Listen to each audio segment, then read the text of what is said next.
বাংলাদেশে climate change একটা বড় একটা ইস্যু হচ্ছে, মানে প্রভাব পেলে।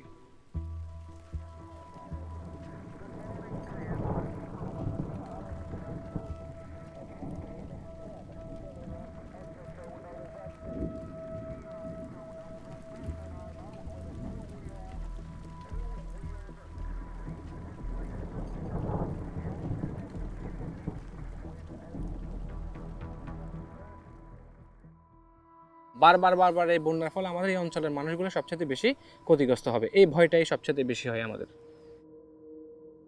এই অঞ্চলে যে মানুষগুলো আছে তাদের আসলে এমনিতে হচ্ছে তেমন কিছু নাই।